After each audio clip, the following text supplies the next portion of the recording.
예수님께서 잡히시던 그 전날 밤, 목요일 밤이 되겠습니다. 다락방에서 최후의 만찬을 하시면서 제자들을 위해서 기도도 하시고 또 제자들에게 많은 말씀들을 하셨습니다. 그 내용이 요한복음에는 13장부터 17장에 이르기까지 많은 장을 할애해서 그 전날 밤에 있었던 예수님의 기도 또 예수님의 말씀을 그렇게 사도 요한은 기록을 해놓았습니다. 그 중에 오늘 14장에서 16장 말씀은 예수님이 이 땅에 계실 때 부활 승천하시기 전 마지막 고별 설교에 해당하는 말씀, 십자가의 고통을 당하시기 전, 죽기 전 예수님이 어떤 말씀을 통해서 제자들을 위로하시고 또 제자들에게 하나님께 제자들을 하나님 맡기시는 기도를 통해서 예수님이 제자들을 얼마나 아끼셨고 제자들을 향한 예수님의 그 뜨거운 사랑의 마음, 그러면서도 예수님께서는 14장과 16장에서 고별 설교를 통해서 제자들을 교훈하고 계시는 귀한 말씀들을 우리는 성경을 통해서 읽게 됩니다. 그러면서 13장의 말씀을 보면은 세 가지 사건을 예수님이 말씀하시는데 가룟 유다가 배신할 것이다. 다른 성경에는 이렇게 말씀하고 있죠. 오늘 저녁에 제자 중에 12 중에 하나가 나를 팔리라 하니까 제자들이 다 물었습니다. 주님, 내니까 내가 팔겠습니까? 그때 예수님께서 나와 함께 떡 반죽 그릇에 손을 넣는 자, 그 자가 바로 팔자다. 근데 공교롭게도 그 손을 같이 넣고 있는 사람이 누구냐 하면 가룟 유다예요. 가룟 유다가 예수님께 묻습니다. 주님, 내니까 바로 너다. 주님 그렇게 말씀하셨어요. 그러면서 12 중에 하나는 마귀니라. 차라리 너는 이 땅에 태어나지 않았으면 좋을 뻔했다 하면서 너는 너의 할 일을 하라. 이 명령이 떨어지는데 사단이 그 속에 들어가니라. 그 밤에 가룟 유다는 예수님 팔아먹기 위해서 대제사장에게 찾아가서 거래를 하고 있는 모습을 우리는 사복음서를 통해서 볼 수가 있습니다. 그러면서 예수님이 13장에서는 죽었다가 3일 만에 부활할 것에 대한 말씀을 암시해 주십니다. 그리고 그 죽으시는 그 예수님을 말리는 제자, 주여 그럴 수 없습니다. 주님 죽으실 수 없습니다. 주님 죽으신 뒤에 내가 따라가겠습니다. 거기에서 주님 내가 죽는데 자리까지 가겠습니다. 호언장담했던 사람이 있었습니다. 그 사람이 베드로입니다. 예수님은 베드로에게 베드로야, 닭 울기 전에 너가 나를 3번 부인하리라. 그 말씀을 하셨습니다. 그러니까 6월절 구원해 주신 이 민족, 이스라엘 백성을 구원해 주신 그 하나님의 놀라우신 은혜를 기억하면서 6월절을 지키려고 모여있는 그 밤에 떡을 나누고 포도주를 나누면서 함께 덕담을 하면서 주님의 은혜를 노래해야 할 그때에 주님이 비극적이면서도 절망적인, 그것도 제자들이 하나는 예수님은 팔아먹어버리고 하나는 부인하고 또 예수님은 죽는다 그러니까 좋았던 분위기가 쫙 깔아진 거예요. 그리고는 제자들 마음속에 뭐가 찾아오느냐? 불안, 염려, 근심, 분위기는 얼어붙고 그 제자들의 마음속에 주님이 떠나면 어떻게 되겠는가? 12 중에 하나는 마귀고 12 중에 하나는 예수를 팔아먹고 수제자라고 여겼던 저 베드로의 믿음은 누구도 따라갈 수 없는데 저 사람도 예수님을 세 번이나 부인하게 된다. 그러니 얼마나 그 밤이, 그 자리가 가시방석과 같았겠습니까? 그도 그럴 것이 제자들은 전토를 벌이고 처자식을 벌이고 3년 동안 예수님께 올인을 했어요. 그들은 생업도 다 내려놓고 예수님이 로마로부터 구원해낼 메시아로 믿고 예수와 더불어서 동고동락하기 위해서 예수님의 승리가 내 승리, 예수님의 축복이 내 축복, 예수님의 축복이, 예수님의 승리가 내 승리, 그런 놀라운 축복의 한 자리를 차지할 것처럼 생각하고 있었던 그들에게 예수님 죽는다 그러니까 얼마나 불안했겠냐고요. 근심이 되고, 그때 주님이 염려와 불안 가운데 근심 속에 있는 그들을 향하여 내뱉은 위로의 말씀이 뭐냐? 너희는 마음에 근심하지 말라. 너희는 마음에 근심하지 말라. 이런 일들 때문에 마음에 근심하지 말라라고 말씀을 하셨습니다. 사실 이 위로의 말씀은 믿음으로 살기 위해서 많은 고난을 당하고 많은 어려움을 당해서 지금도 헤쳐나가고 있고 지금도 진행형인 우리들을 위한 주님의 위로의 말씀이기도 합니다. 2019년도 우리는 인생길을 걸어왔습니다. 주님과 더불어. 교회와 더불어서 믿음 생활했습니다. 교회에는 큰 일은 없었습니다. 교회에 어떤 시험이 있거나 큰 풍파가 있지는 않았습니다. 그러나 개인적인 성도들의 삶에는 너무나도 청천벽력과도 같은 소리를 듣고 질병 때문에, 사업 때문에, 자녀의 문제 때문에, 또 그 일어나는 주변의 여러 가지 시험과 환난과 어려움 때문에 예수 믿는다는 것 때문에 참아야 했고, 예수 믿는다는 것 때문에 힘들고 어려워도 주님을 바라보는 그 믿음으로 견뎌내야 되고, 어떤 이들은 너무나 힘들고 어려운 과정, 정말 내가 한평생 주를 섬겨가면서 이런 일이 나에게 있을 수 있겠는가라는 생각을 가지는 그 아픔들, 그 괴로움들, 그런 결단의 순간들, 이런 처절한 고통, 아픔, 예기치 않은 그 어려움 속에서 방황하고 근심하고 염려하는 우리를 향하여 주님이 마치 염려와 불안 속에서 주님이 떠난다고 하시니까 자기들의 믿음이, 그들 중에 12 중에 2명은 그 믿음이 무너질 수 있다는 그 말에 염려 근심하고 있던 그들을 향하여 오늘날 살아계신 우리 주님이 똑같이 우리들에게 이렇게 말씀하십니다. 이런 주의 음성이 저와 여러분의 심령 속에 들려주시기를 주의 이름으로 축원합니다. 너희는 마음에 근심하지 말라. 근심하지 말라는 거예요. 비단 어려움 때문에 우리가 어렵겠습니까? 예수 잘 믿으려고, 봉사해 보려고, 주를 섬기려고, 사명 감당해 보려고, 직분 감당하려고 최선을 다해서 이 길을 걸어가는데 왜 그렇게 시험이 많고, 왜 그렇게 우리에게는 고통이 많고, 2019년도 보니까 시험 중에서 회복되고 시험 중에서 회복되고, 저는 일주일 동안요, 일주일 동안에 한 번도 시험이 없이 지나간 적이 없어요. 성도들이 아프고 힘들다는 소식. 이제는 평안할까? 아니요. 예기치 않는 곳, 생각지도 않는 곳에서 생각지도 않는 사람들을 통해서 오는 그 아픔들이 이것이 기도의 제목이 되고, 이제는 이것이 면역이 돼가지고 이런 문제는 아무것도 아니기 때문에 저에게는 큰 문제가 아니지만, 겪는 당사자들에게는 사명 감당하기 위해서 더 잘 믿어보려고, 더 봉사해보려고, 더 섬기려고 당하는 그 고통, 그 아픔 속에 저와 여러분들에게 들려야 할 주의 음성은 뭐냐? 야야, 사랑하는 내 아들아, 사랑하는 내 딸아, 너는 마음에 염려하지 말라. 저는 주의 이 음성이 들려지시기를 주의 이름으로 축원합니다. 근심하지 말라는 거예요. 근심하지 말라.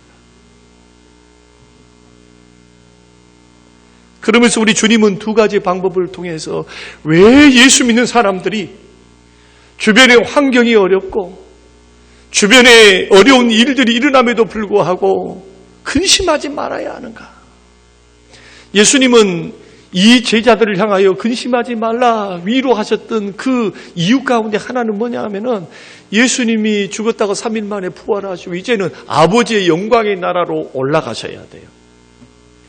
제자들을 이 땅에 남겨두셔야 했습니다. 제자들은 예수님으로부터 사명을 받으셨어요. 열방과 민족을 향하여 복음을 증거하고 예수 증거하는 놀라운 사명. 그러나 그 길이 예수님조차도 핍박받았고 예수님조차도 죽이려고 저렇게 달라드는 영적으로 무지해서 예수님을 몰라서 핍박과 박해를 했던 이스라엘 백성들과 사단의 역사, 호시탐탐 택한 백성들을 넘어뜨리고 멸망의 길로, 실패의 길로 우리를 이끌고 가기 위해서 혈안되어 있는 마귀의 역사가 있기 때문에 예수님은 인간적인 모습을 보이시는 겁니다. 이 땅에서 나흘 없이 고통당하고 그 십자가의 길을 사명을 감당해야 할 제자들에 대한 격려, 위로, 그 마음을 흠뻑 담아서 예수님은 14장, 15장, 16장, 17장에 이르러서 하늘아버지께 이 제자들을 향하여 어떤 마음인가? 이 마음을 하나님 앞에, 성부 하나님 앞에 기도하면서 제자들의 영혼을 맡기는 모습, 그 기도는 우리의 신금을 올리게 됩니다. 우리 주님의 위로, 주님의 격려, 우리는 이 격려 때문에 고난도 이기고 사명도 감당하고 2019년도를 마무리하면서 많은 슬픔, 아픔, 괴로움 있었지만 그러나 그것이 우리의 신앙의 발목을 잡을 수는 없다. 지나간 일들, 어려움들이 결코 우리를 넘어뜨릴 수 없습니다. 위로하시고 격려하시는 주님이 계시기 때문에 믿으시길 바랍니다. 주님은 두 가지로 우리에게 염려하지 말라고 말씀하십니다. 왜 염려하지 말아야 할까요? 왜 근심하지 말아야 될까? 첫째는 이 염려와 근심으로서 해방되고 승리하기 위해서는 하나님을 믿으라는 겁니다. 하나님을 믿는 것처럼 주님을 믿으라는 거예요. 오늘 1절 말씀 보니까 너희는 마음에 근심하지 말라. 하나님을 믿으니 또 나를 믿으라. 누구를 믿으라는 겁니까? 살아계신 하나님을 믿는 것처럼 십자가에 죽었다고 3일 만에 부활하실 주님, 그 주님을 믿으라는 거예요. 여러분, 우리는 살아계신 하나님을 믿습니다. 아브라함의 하나님, 이삭의 하나님, 야곱의 하나님, 엘리야의 하나님, 응답하신 하나님, 역사하신 하나님, 보호하신 하나님, 생명의 하나님을 믿어요. 택한 백성들 하나님의 자녀를 버리지 아니하시고 끝까지 추적하사 검지시는 좋으신 하나님을 믿습니다. 그것만큼 제자들에게 나를 믿으라. 어떤 나입니까? 나를 위해서 십자가에 죽어주시고 그 물과 피를 쏟으시고 모진 고통을 당하시면서 우리의 죄를 위해서 죽어주신 그 십자가에 달리신 그 주님이, 구원하실 그 주님이 끝까지 비록 육체는 떠나서 영원한 천국에 계신다 할지라도 보혜사 성령 예수의 영을 보내사 너희와 함께해서 내가 가르쳤던 모든 말씀들을 생각나게 하고 그 성령의 능력을 통해서 나보다 더 큰 일들을 너희들은 할 수 있도록 내가 지키고 보호하고 끝까지 너희를 인도해 주리라. 그 나 예수를 믿으라. 믿어야 될 줄로 믿습니다. 믿어야 된다는 거예요. 어떤 의미에서 오늘을 사는 현대인들이 겪고 있는 고질적인 마음의 질병 가운데 하나가 뭐냐 하면은 근심병입니다. 왜냐하면 현재 이루는 것이 없어요. 미래가 너무 불안해요. 예측 불가능합니다.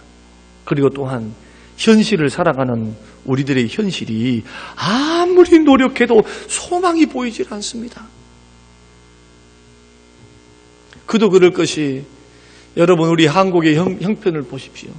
핵무기를 준비해 놓고 언제든지 위협하고 있는 북한. 자기 유익을 위해서는 동맹국이고 혈맹이고 말은 혈맹이에요. 돈 앞에 여러분 혈맹이고 동맹이고 돈 앞에 쉽게 등을 돌릴 수 있는 국제 정세. 힘과 돈과 무기와 경제력을 통해서 지배하려고 하는 여러분, 이 엄정하고도 살벌한 우리는 경제, 국제정세 뿐만 아니고 이 세상을 살아가는 이 삶 자체가 여러분, 전쟁 아닙니까? 전쟁.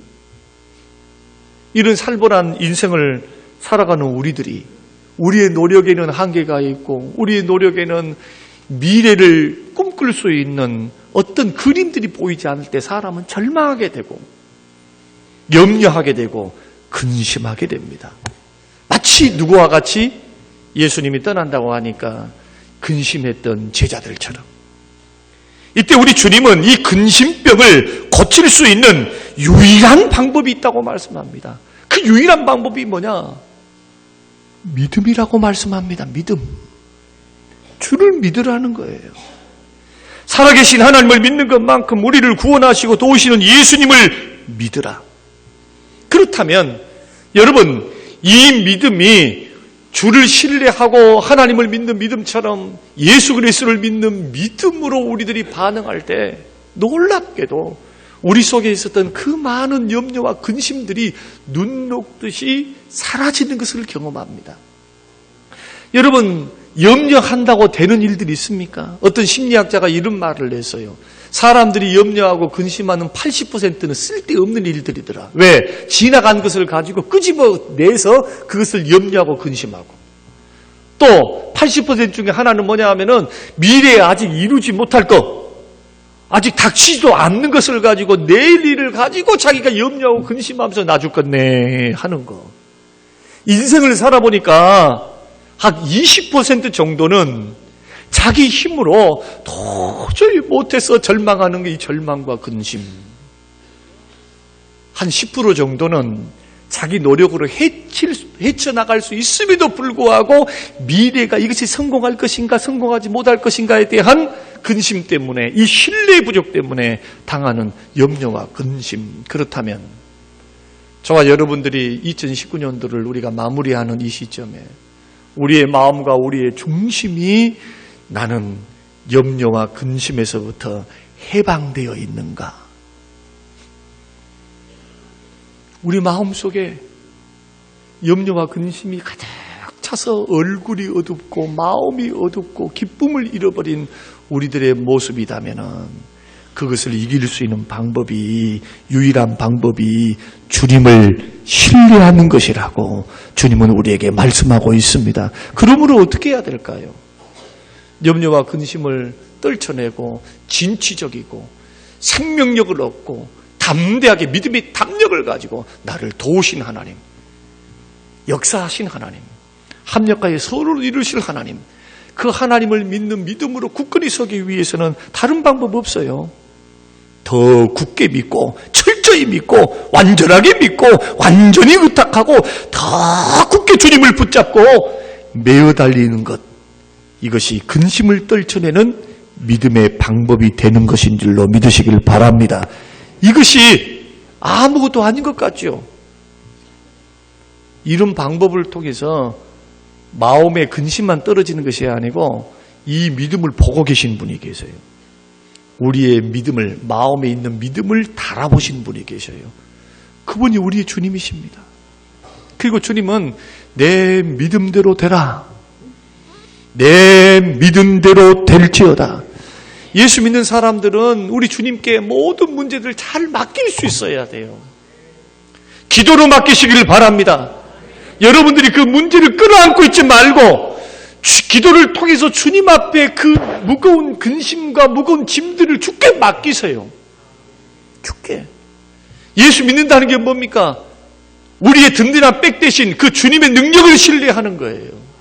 그 주님이 변함없이 우리를 사랑하시리라, 우리를 도우시리라. 그러면 그것을 믿음으로 활용해야 된다. 어떻게? 맡겨드림으로. 자식 문제 맡기시길 바랍니다. 돈 문제 맡기시길 바랍니다.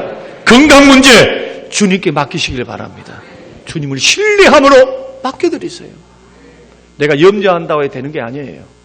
주님이 나를 데려가시려 하면 내가 아무리 살아보겠다고 발버둥 친다 할지라도 우리 주님의 손아귀에서 벗어날 길이 없어요. 이 우주 만물에 주님이 아니 계신 곳이 어디 있고 주님이 없는 곳이 어디 있어요? 주님의 생각, 주님의 손길이 이 우주 만물에 미치지 않는 우주의 끝까지도 주님이 계셔요. 땅속 깊은 곳에도 주님이 계시고 주님을 피할 데가 없습니다. 다윗의 고백처럼. 근심 이길 수 있는 방법, 주를 신뢰하되 적극적으로 신뢰하라. 완전히 신뢰하라. 더욱더 신뢰하라. 두 번째는 예수님이 계속해서 말씀하셨어요. 2절과 3절 말씀을 같이 한번 읽어보겠습니다. 내 아버지 집에 거할 곳이 많도다. 그렇지 않으면 너희에게 일렀으리라. 내가 너희를 위하여 거처를 예비하러 가노니 가서 너희를 위하여 거처를 예비하면 내가 다시 와서 너희를 내게로 영접하여 나의 있는 곳에 너희도 있게 하리라. 천국을 믿고 바라볼 때 근심과 염려를 이길 수가 있습니다.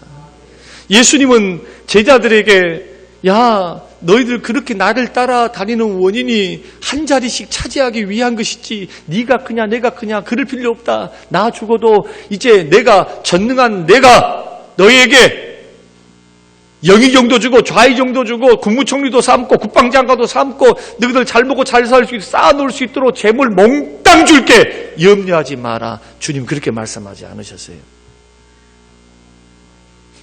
오늘날 우리에게 똑같습니다. 많은 사람들은 뭔가 주님 채워지면은 내가 소원한 것들이 이루어지면은 건강이 회복되면은 주님 나는 염려 다 물리칠 수 있고요. 행복하게 웃으며 살 수 있어요. 이것은 예수 안 믿는 사람들도 할 수 있어요. 이걸 믿음이라고 말할 수 없어요. 이것은. 보이는 것을 믿는 게 왜 믿음이에요 이게. 보이지 않는 것, 할 수 없는 것, 불가능한 것, 이것은 주님만 할 수 있는 것, 주님만이 이것을 이루시리라. 이렇게 믿는 것이 믿음인 줄로 믿으시길 바랍니다. 이때 믿음이 필요한 거예요. 이때. 주님 뭐라고 말씀하시느냐? 당장에 뭐가 없고 당장에 내가 떠나고 당장에 처자식 먹일 것 이제 너희들이 생각했던 방향으로 인생이 풀리지 아니한다 할지라도 야 염려하지 마라. 내 아버지 집에는 거할 곳이 많아. 예수님은 천국을 가리켜서 내 아버지 집이라고 말합니다. 거처라고 말합니다. 천국은 있습니다. 우리는 천국을 믿는 사람들이에요. 그런데 그 천국은 거할 곳이 많아요. 믿음이 강한 사람만 가는 곳이 아니라 믿음이 약한 사람, 예수 그리스도를 믿음으로 고백하는 사람들이 가는 곳이 천국입니다. 믿음이 약해서 분명히 신앙 고백이 분명한데도 아직도 죄와 연약함 속에서 넘어진다 해서 그 사람의 구원이 탈락하는 것 아닙니다. 구원은, 영원한 천국은 예수님의 공로로 가는 거예요. 십자가의 공로를 믿는 사람, 그 십자가를 믿는 사람들이 그 예수의 공로를 통해서 가는 곳이 천국이에요. 그래서 천국은 많은 사람들이 가는 곳, 예수를 고백하는 사람들이 가는 곳.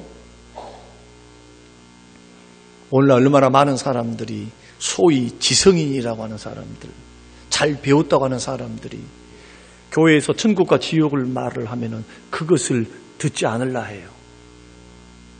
무슨 천국과 지옥이냐? 지금 시대가 어떤 시대인데. 심지어 교회 안에서도 그래요. 교회 안에서도. 이것을 기복주의로 생각합니다. 그런데 여러분, 천국을 확신하는 예수님처럼 천국을 믿는 신앙은요, 굉장한 유익이 있습니다. 굉장한 유익이 있어요. 어떤 유익이 있습니까? 이 땅에서 더 먹고 살고 더 잘 살려고 아웅다웅 하면서 막 집착하면서 여기서 끝장을 보기 위해서 여러분 인생 그렇게 안 살아요. 천국 믿는 사람은. 저와 여러분이 아는 것처럼 히브리서 말씀 보면은, 창세기 말씀을 보면은 믿음의 선진들, 히브리서 11장. 천국을 바라보고 주님 주실 상급을 바라봤던 사람들이 어떻게 살았습니까? 아브라함 같은 사람은 천막을 짓고 살았어요. 천막 속에서. 그에게는 318명의 종들이 있었습니다. 군사들. 그러면서도 평상시에는 목동들. 직원이 318명. 어마어마한 부를 하나님이 주셨습니다. 나이 늙도록 하나님이 부함을 주셨다고 성경 24장, 창세기 24장 1절에서 말씀하시잖아요. 엄청난 부를 주셨어요. 나이 늙도록. 그런데 히브리서 11장 말씀 보면은 그는 집을 짓고 살질 않았습니다. 천막 생활했어요. 떠돌이 생활했습니다. 그 이유를 뭐라고 말씀하십니까? 이 지구상에, 이 땅에 있는 장막을 벗을 때에 더 좋은 장막, 하늘에서 하나님이 예비하신 저 영원한 천국을 생각하면서 이 땅에서 시답지 않은 돈 때문에 하나님을 멀리하고 마치 천국이 없는 것처럼 그냥 돈 하면서 이 땅이 영원한 처소인 것처럼 세상에 속고 세상의 화려함과 세상의 즐거움에 홀딱 빠져가지고 내가 천국 가는데 천국 가서 주님 앞에 계산할 것이 있고 상급받고 주님과 더 영원히 누리는데 이 세상에서 미련을 버리는 게 미련, 애착, 집착, 자기 신앙을 지키는 방법이었습니다. 이것이 히브리서 11장에 나오는 아브라함의 신앙의 특징. 모세 같은 일은 어떻게 했습니까? 공주의 아들이라 칭함을 거절하고 그리스도를 위하여 능욕받는 것을 선택하면서 하나님의 자녀들과 고통을 즐겨받았다. 스스로 받았다. 왜 그랬습니까? 하나님이 주실 상주심을 바라보고. 믿습니까? 예수 믿는 것, 이 땅 위에서 우리는 열심히 최선을 다해서 가정생활하고 직장생활하고 빛과 소금이 되어서 열방과 민족의 복음을 증가하는 사명이 분명히 있는 것만큼은 사실입니다. 그러나 변할 수 없는 진리, 우리에게는 천국이 기다리고 있습니다. 이 천국을 믿으면 이 땅에서 어떤 고난, 어떤 역경, 어떤 것이 온다 할지라도 이것을 수용할 수가 있어요. 여러분, 우리의 고통 중에서 가장 큰 고통, 사람이 당하는 고통 중에서 스트레스 지수가 여러분 심장병, 심장마비가 올 정도의 스트레스를 주는 것이 뭡니까? 사별의 아픔 아닙니까? 사별의 아픔. 사랑했던 남편이 죽고 아내가 죽고 내 자식이 죽고 부모가 돌아가시고 특별히 의지했던 남편이 죽을 때 하나님이 불러가실 때 이 충격은 쉬운 충격이 아니에요. 하나님이 자녀를 데려갔다. 이 충격, 이 아픔은 평생 가슴에 대목이 박힌 것처럼 아파 있어요. 그러나 예수 믿는 사람들은 위로를 받습니다. 어디서 위로를 받나요? 영원한 천국에서 다시 만날 위로를 받아요. 할렐루야. 우리가 2019년도를 하나님 앞에 드리면서 우리 인생을 우리가 좀 결산하면서 내 마음에 있는 염려와 근심을 우리가 모든 것을 주님 손에 맡겨드리면서 이 모든 거 이렇다 할지라도 나에게는 천국이 있다라고 하는 당당함, 믿음의 담력, 믿음의 배짱. 저 욥처럼 주신 이도 여호와시요 가져가신 이도 여호와시라. 주신 것을 가져간 것뿐입니다. 그런데 주신 것을 가져간 것뿐만 있는 게 아니고 예수 믿는 우리들에게 영원한 처소를 준비해서 예수님 재림하시면은 영원한 천국에 들어가는, 또 우리가 죽을 때 영원한 천국에 들어가는 놀라운 약속이 주어졌으니 여러분, 염려 근심은 잠깐 하셔야지. 염려 근심이 깊은 사람들은 뭘 의심해야 되느냐? 믿음을 의심해 봐야 돼요. 내 믿음이 정말로 예수를 믿고 있는가? 주님은 제자들에게 말씀하셨습니다. 너희는 마음에 근심하지 말라. 하나님을 믿으니 또 나를 믿으라. 내 아버지 집에 거할 곳이 많도다. 내가 너희를 위해서 거처를 예비하고 내가 다시 와서 너희를 나 있는 곳에 있게 하리라. 영광의 나라를 바라보며 우리 승리할 수 있게 되시기를 주의 이름으로 축원드립니다. 자, 예수님이 이렇게 말을 했더니 도마가 이 의심쟁이가 또 이렇게 말합니다. 5절의 말씀 보면은 예수님, 어디로 가는지 나도 모르겠는데 예수님이 어디로 가는지는 우리가 어떻게 압니까? 저는 이 말씀을 이렇게 읽다가 역시나 도마는 도마다. 이때만 그런 줄 아세요? 예수님 부활하셔갖고 일주일 후가 돼요. 한 일주일 후, 8일 후 예수님 십자가에 돌아가시고 8일 후 나타나가지고 예수님 나타나가지고 제자들 도마만 없었어요. 예수님 나타나가지고 막 이렇게 숨을 내쉬며 가라사대 평안이 너에게 있을지어다. 평안을 주셨거든요. 부활하신 주님이. 야야 평안해라 하고. 우리가 예수 봤다, 예수 만났다 그러니까 나는 예수님의 십자가에 못 박힌 손가락으로 이 손에 넣어보고 발에 넣어보고 옆구리에 손가락을 찔러볼 때 나는 믿는다 했으니 이런 말 하기에 참 안성맞힌 인물이죠.